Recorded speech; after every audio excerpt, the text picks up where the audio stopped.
구약 성경은 많은 곳에서 이스라엘 백성들의 삶의 모습에 대하여 말씀하고 있습니다. 그 말씀은 그저 과거에 쓰여진, 과거에 있었던 한 민족에 대한 말씀이 아니라 오늘 우리가 어떻게 살아가야 하는지 삶의 지침이 되는 말씀입니다. 그들이 실수했던, 또 실패했던 그 삶의 모습들은 우리가 반복하지 않을 수 있고, 반대로 믿음의 길을 걸어갔던 그 모습들을 우리가 기억하면서 믿음으로 살아갈 수 있는 것이죠. 오늘 본문의 말씀을 통하여서 우리가 신앙의 여정을 어떻게 나아가야 하는지 그 삶을 통하여서 함께 살펴보고자 합니다. 오늘 읽은 여호수아의 말씀은 이스라엘 백성들이 요단강을 건너는 모습입니다. 그들이 지금 서 있는 곳은 시딤입니다. 시딤은 여호수아 2장 말씀에 보면 정탐꾼을 보내어서 여리고성을 정탐하게 한 곳입니다. 그리고 강 건너편은 길갈입니다. 길갈은 이스라엘 백성들이 요단강을 건너고 12개의 돌을 세워서 하나님의 말씀을 잊지 않고 기억하고자 했던, 그렇게 다짐했던 곳입니다. 미가서 6장 5절 말씀에 보면 이렇게 말씀하고 있습니다. 내 백성아, 너는 모압 왕 발락이 꾀한 것과 부올의 아들 발람이 그에게 대답한 것을 기억하며 시딤에서부터 길갈까지의 일을 기억하라. 그러하면 나 여호와가 공의롭게 행한 일을 알리라 하실 것이니라. 시딤에서 길갈까지, 즉 이스라엘 백성들이 요단강을 건넌 사건은 이스라엘 백성들에게, 그리고 오늘 우리에게 영적으로 중요한 장소입니다. 그 신앙의 여정을 통하여서 그들은 하나님 앞에서 더욱 성장할 수 있었습니다. 어떤 모습으로 그들이 신앙의 성숙을 이룰 수 있었는지 우리가 세 가지를 함께 기억하기를 원합니다. 첫째로, 하나님은 우리가 거룩한 인생으로 살기를 원하십니다. 하나님께서는 우리가 신앙의 여정을 걸어갈 때에 많은 말씀을 하시지만 가장 먼저 주시는 말씀은 우리가 거룩한 인생 되기를 원한다는 것입니다. 오늘 읽은 본문 5절 말씀에 보면 이렇게 말씀하고 있습니다. 여호수아가 또 백성에게 이르되 너희는 자신을 성결하게 하라. 여호와께서 내일 너희 가운데 기이한 일들을 행하시리라. 요단강을 건너는 상황에 하나님께서는 각자의 삶을 성결하게 하라라고 말씀하십니다. 다른 말로 거룩함을 이루라라는 것입니다. 하나님께서는 이스라엘 백성들이 특별한 일을 앞두고 자신을 성결하게 할 것을 많은 말씀에서 말씀하고 있습니다. 특별히 여호수아 5장 말씀에 보면 여리고 전쟁을 앞두고 하나님께서 할례를 행하라고 말씀하십니다. 전쟁을 앞두고 할례를 행하는 것은 상식적으로 이해할 수 없는 모습입니다. 할례를 행하게 되면 군사력을 잃고 결국 전쟁을 포기하는 것과 다름없어 보입니다. 더 좋은 컨디션으로 전쟁에 나가야 할 군인들에게 하나님께서 할례를 행하라 라고 말씀하시는 것이죠. 하지만 하나님의 관점으로 보면 할례를 행하는 것, 즉 자신을 성결하게 준비하는 것은 그들에게 꼭 필요했습니다. 전쟁을 앞둔 그들에게 꼭 필요한 것은 군사력을 위하여서 무기를 준비하는 것, 사람을 많이 모으고 더 잘 싸우기 위한 계략을 세우는 것이 아니었습니다. 하나님께서는 거룩을 요구하십니다. 이러한 명령을 하시는 이유는 이 전쟁이 결코 사람의 힘으로, 사람의 능력으로 하는 것이 아니라 하나님께서 함께 하시고 하나님께서 싸우신다라는 것을 기억하게 하시기 위함이었습니다. 다윗은 골리앗과의 싸움 가운데 이렇게 고백합니다. 사무엘상 17장 45절 말씀에 다윗이 블레셋 사람에게 이르되 너는 칼과 창과 단창으로 내게 나아오거니와 나는 만군의 여호와의 이름 곧 내가 모욕하는 이스라엘 군대의 하나님의 이름으로 내게 나아가노라. 다윗은 이 전쟁이 자기가 하는 것이 아니라 하나님께 속한 것임을, 하나님께서 하시는 전쟁임을 깨달았습니다. 하나님 앞에서 거룩을 힘쓰며 하나님과 함께 동행할 때에 하나님께서는 부족하고 연약하지만 거룩한 그런 한 사람을 통하여서 승리하게 하십니다. 그들이 하나님 앞에서 성결하게 또 거룩을 힘쓰며 살아갈 때에 그들은 하나님의 기이한 일들, 놀라운 기적을 경험할 수 있다라고 말씀하십니다.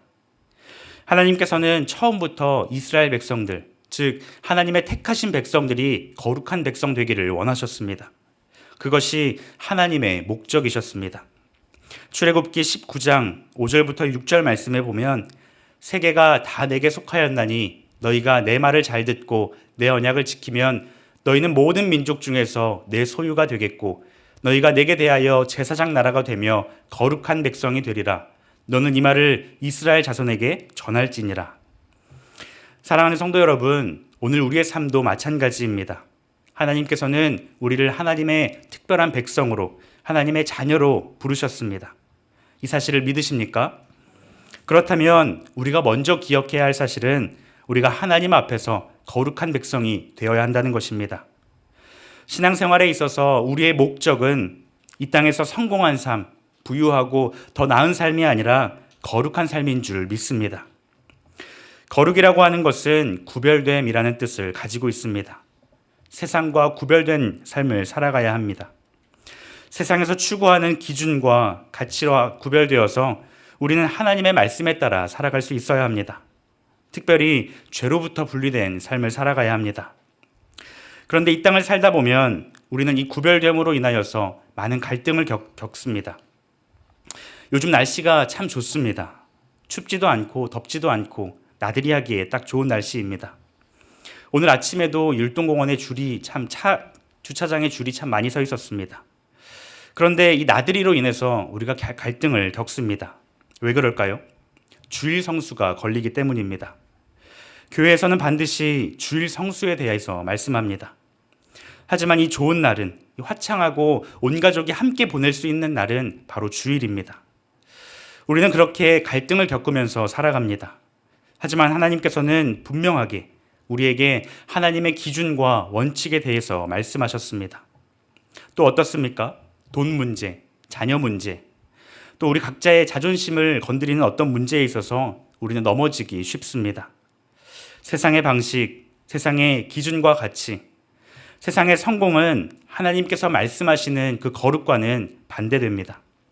이 둘은 타협할 수 없습니다. 하지만 우리는 조금씩 타협하면서 살아갑니다. 하나님께서도 이해해 주실 거야. 하나님이 좋아하시진 않겠지만 또 그렇다고 싫어하시진 않을 거야. 나 정도면 그래도 괜찮잖아. 오늘 하루 정도는 괜찮잖아. 라고 생각하면서 그렇게 타협하면서 살아갑니다. 하지만 하나님께서 말씀하신 것처럼 우리가 하나님 앞에서 구별된 삶을 살기를 소망합니다. 타협 없는 인생, 그 어떤 것에 있어서도 흔들림 없는 거룩한 삶을 살아가는 우리 모두가 되기를 바랍니다. 그러면 어떻게 하면 우리는 이 거룩을 힘쓰며 살아갈 수 있을까요? 우리는 날마다 하나님의 임재하심을 경험할 수 있어야 합니다. 여호수아 3장 3절과 4절 말씀에 보면 이렇게 말씀합니다. 백성에게 명령하여 이르되 너희는 레위 사람 제사장들이 너희 하나님 여호와의 언약궤 매는 것을 보거든 너희가 있는 곳을 떠나 그 뒤를 따르라. 그러나 너희와 그 사이 거리가 2000 규빗쯤 되게 하고 그것에 가까이 하지는 말라. 그리하면 너희가 행할 길을 알리니 너희가 이전에 이 길을 지나보지 못하였음이니라 하니라. 이스라엘 백성들이 거룩을 깨닫고 거룩한 삶을 살게 하기 위해서 하나님께서는 그 방법을 말씀하십니다. 하나님께서는 앞서서 제사장들이 언약궤를 매게 하셨습니다. 그리고 이스라엘 백성들은 그것을 보게 하셨으며 그 뒤를 따라갈 것을 말씀하십니다. 언약궤와 백성들의 거리는 약 900m 거리였습니다. 이는 멀리서도 언약궤를 볼 수 있도록 그렇게 하셨습니다. 언약궤가 무엇입니까? 언약궤는 하나님의 임재를 상징합니다. 그들은 하나님의 임재하심을 날마다 바라보았으며 그 말씀에 따라서 살아갈 수 있었습니다. 그럴 때에 함께 하시는 하나님, 앞서가시는 그 하나님으로 말미암아 흔들리지 않고 믿음의 길을 걸어갈 수 있었습니다. 사랑하는 성도 여러분, 우리 또한 구별되어서 거룩을 힘쓰며 살아갈 수 있기를 소망합니다. 하나님께서 우리 삶에 원하시는 것은 거룩을 힘쓰며 살아가는 것입니다. 우리에게 주신 그 말씀에 따라서 우리가 날마다 하나님의 임재하심을 바라보면서 그 말씀대로 살아갈 때에 우리의 힘으로 할 수 없지만 하나님께서 함께 하심으로 말미암아 거룩함을 이루며 살아갈 줄 믿습니다.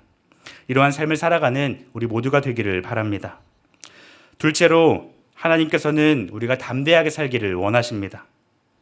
하나님께서는 우리가 이 땅에서 하나님의 백성으로 살아갈 때에 두려움과 걱정, 불안과 초조 가운데 살아가는 것이 아니라 담대하게 살아가기를 원하십니다. 오늘 본문 13절 말씀에 보면 온 땅에 주 여호와의 궤를 맨 제사장들의 발바닥이 요단물을 밟고 멈추면 요단물 곧 위에서부터 흘러내리던 물이 끊어지고 한 곳에 쌓여 서리라 라고 말씀하고 있습니다.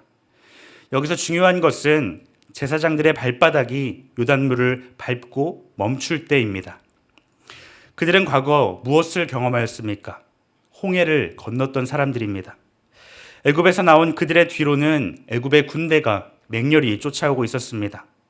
그런데 앞에는 홍해 바다가 그들을 가로막고 있었습니다. 그때 하나님의 함께 하심으로 말미암아 그들은 그 크고 두려운 홍해 바다를 마른 땅으로 건널 수 있었습니다. 그래서 우리가 생각하기를 그들은 이미 그 크고 넓은 홍해 바다를 건넜기 때문에 지금 마주한 이 요단강은 그들에게 두렵지 않은, 어렵지 않은 문제였을 것이다 라고 생각할 수 있습니다. 하지만 그렇지 않습니다. 홍해를 건넜던 사람들은 지금 요단강을 마주한 사람들의 부모 세대였습니다. 지금 요단강 앞에 서 있는 그들은 말로만, 소문으로만 그 홍해바다 사건을 들었을 뿐입니다. 그리고 홍해바다를 건넌 사건과 지금 사건의 상황에는 큰 차이가 있습니다. 출애굽기 14장 16절 말씀에 보면 지팡이를 들고 손을 바다 위로 내밀어 그것이 갈라지게 하라. 이스라엘 자손이 바다 가운데에서 마른 땅으로 행하리라. 또 21절 말씀에도 모세가 바다 위로 손을 내밀매 여호와께서 큰 동풍이 밤새도록 바닷물을 물러가게 하시니 물이 갈라져 바다가 마른 땅이 된지라 라고 말씀하고 있습니다. 그들은 바다가 갈라진 것을 보았고 마른 땅으로 건넜습니다. 하지만 지금 요단강의 경우는 다릅니다. 언약궤를 맨 제사장들의 발바닥이 요단물을 밟을 때 그때 물이 갈라지는 것입니다. 15절 말씀에 요단이 곡식 거두는 시기에는 항상 언덕에 넘치더라. 궤를 맨 자들이 요단에 이르며 궤를 맨 제사장들의 발이 물가에 잠기자라고 말씀합니다. 당시 곡식을 거두는 시기는 약 4월쯤입니다. 이때는 물이 불어나는 시기입니다. 요단강은 폭이 보통 30m이고 깊이가 1m에서 3m 정도 된다고 합니다.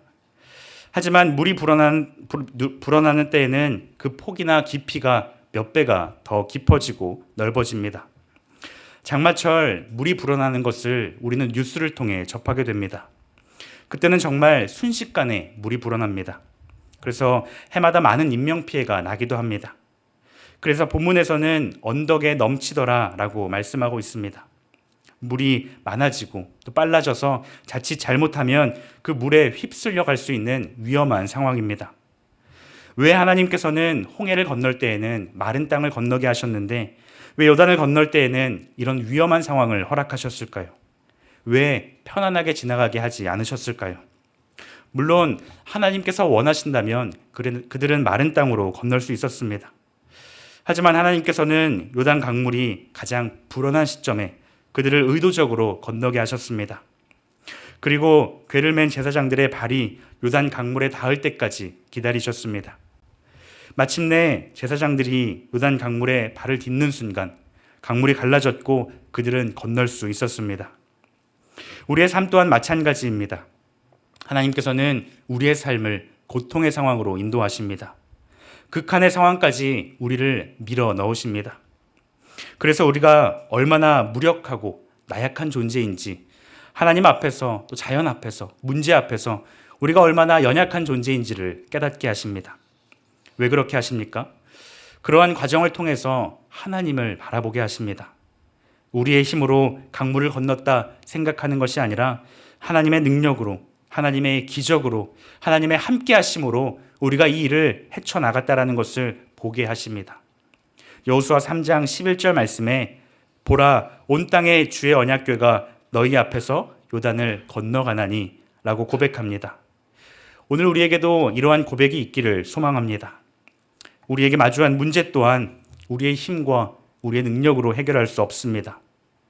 우리는 우리와 함께 하시는 그 하나님을 바라보며 그 문제를 마주할 수 있어야 합니다. 우리가 담대하게 강물에 발을 담글 수 있는 이유가 바로 여기 있습니다. 요단강을 건넌 이스라엘 백성들에게는 앞으로 더 큰 문제가, 더 큰 시험이 남아 있었습니다. 요단을 건너는 일이 그 삶의 여정의 끝이 아니라 시작이었음을 보여주고 있습니다. 그들은 강물을 건너서 전쟁을 해야 하고요. 가나안 땅을 정복해야 합니다. 그런데 만약 그들이 큰 어려움 없이 이 강물을 건넜다면 그들은 이후의 일들에 있어서 하나님을 의지하지 않고 자신들의 힘으로, 자신들의 능력으로 우리가 요단강을 어렵지 않게 건넜으니 이 시험 또한 우리의 힘으로 해결해보자 라고 생각했을 수 있습니다. 하나님을 의지하려는 생각조차 하지 않았을 것입니다. 하지만 하나님께서는 그들을 철저히 낮추시고 그들에게 하나님께서 함께하고 계심을 보게 하셨습니다. 사랑하는 성도 여러분, 우리 삶에도 어려움이 찾아옵니다. 그때 언약궤가 요단강에서 들어 올려진 것처럼, 그래서 모든 백성들이 그 언약궤를 바라보며 건넜던 것처럼 우리 또한 예수님을 바라보아야 합니다. 예수님의 십자가 또한 높이 들리셨습니다. 예수님께서는 그 자리 가운데 담대하게 나아가셨습니다. 그리고 이제는 우리에게 성령님을 보내셔서 우리와 함께 하시며 우리를 도와주십니다. 우리는 그 성령님과 함께 담대하게 이 땅에 살아갈 수 있는 것입니다. 요단 강물이 멈춘 때가 언제입니까? 멀리서 바라보고 있는다고 강물이 멈춘 것이 아니었습니다. 제사장이 강물에 발을 넣었을 때 그때 물이 멈췄습니다. 우리가 십자가에서 멀리 떨어져서 십자가를 바라보기만 한다고 우리 삶에서 문제가 해결되지 않습니다. 고통이 떠나가지 않습니다. 우리 삶에 고난과 어려움이 찾아올 때에 그리스도의 십자가 앞으로 나아갈 수 있는 우리가 되기를 소망합니다. 그럴 때 우리와 함께 하시는 그 성령님으로 말미암아 문제와 상황 가운데 우리의 힘이 아닌 우리와 함께 하시는 그 그리스도로 말미암아 담대하게 나아갈 수 있는 것입니다. 신앙의 여정 가운데 그리스도를 바라봄으로 담대하게 살아가는 우리 모두가 되기를 소망합니다. 마지막으로 하나님께서는 우리가 끝까지 인내하기를 원하십니다. 우리가 걸어가는 신앙의 여정에 우리가 포기하지 않고 끝까지 달려가야 합니다. 하나님께서는 우리가 서로를 돌아보기를 원하시며 각자의 자리에서 맡겨주신 일들에 충성을 다하기를 원하십니다. 17절 말씀을 보면 이렇게 말씀합니다. 여호와의 언약궤를 맨 제사장들은 요단 가운데 마른 땅에 굳게 섰고 그 모든 백성이 요단을 건너기를 마칠 때까지 모든 이스라엘은 그 마른 땅으로 건너갔더라. 여기 언약궤를 맨 제사장들의 역할이 나옵니다. 그들은 처음 이 거센 요단 강물에 발을 담궜습니다. 그들의 역할은 거기서 끝나지 않았습니다. 그들은 이스라엘 백성 모두가 요단강을 건널 때까지 가운데 굳게 서서 그들을 바라보았습니다. 그들은 한 번 용기를 발휘하고 끝나는 것이 아니라 끝까지 인내하며 자신의 자리를 지켜냈습니다. 우리 공동체 안에도 이러한 사람이 필요합니다. 서로를 돌아보며 다른 사람이 강을 다 건널 때까지 자기 자리를 끝까지 지키는 사람이 필요합니다. 그 자리가 어떤 자리입니까? 바로 기도하는 자리입니다. 하나님께서는 우리를 기도의 자리로 부르셨습니다. 어릴 적 집 근처에 큰 교회가 있었습니다. 어떤 문제로 인하여서 교회를 떠나는 사람들을 많이 보았습니다.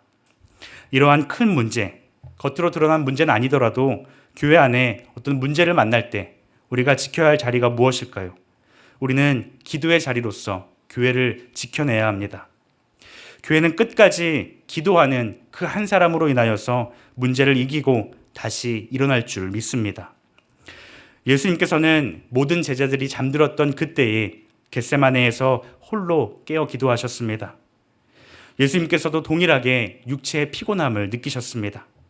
하지만 중요한 것이 더 무엇인지를 깨닫고 기도하셨습니다. 우리 가정에서도 마찬가지입니다. 가정에서 날마다 크고 작은 문제들이 일어납니다. 그때 우리의 할 일은 우리의 자리를 지키는 것입니다. 가정을 위해 기도의 자리를 지켜내야 합니다. 법궤를 높이 든 제사장과 같은 그 한 사람이 있다면 우리 가정 모두가 요단강을 건널 수 있습니다. 우리는 끝까지 인내하며 이 길을 걸어가야 합니다. 우리 가정에서, 직장에서, 그리고 교회에서 우리가 속한 그 어떤 자리든지 우리는 기도할 수 있는 사람이 되어야 합니다.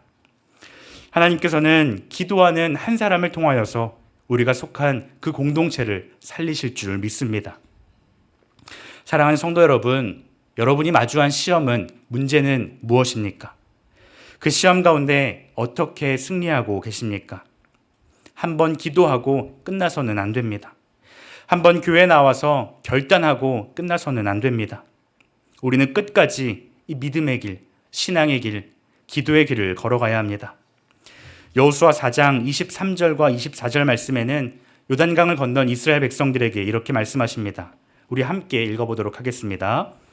너희의 하나님 여호와께서 요단 물을 너희 앞에서 마르게 하사 너희를 건너게 하신 것이 너희의 하나님 여호와께서 우리 앞에 홍해를 말리시고 우리를 건너게 하심과 같았나니 이는 땅의 모든 백성에게 여호와의 손이 강하신 것을 알게 하며 너희가 너희의 하나님 여호와를 항상 경외하게 하려 하심이라 하라. 아멘.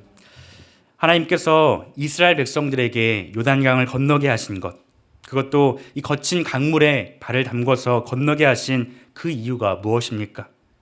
그것은 이 땅의 모든 백성들에게 여호와의 손이 얼마나 강한지 보게 하셨으며 그 강하신 손이 지금 우리와 함께하고 계신다라는 것을 깨닫게 하시기 위함이었습니다. 그리고 더 나아가서 그 하나님을 증거하시기 위함이었습니다. 사랑하는 성도 여러분, 우리는 이 땅에서 신앙의 여정을 걸어갑니다.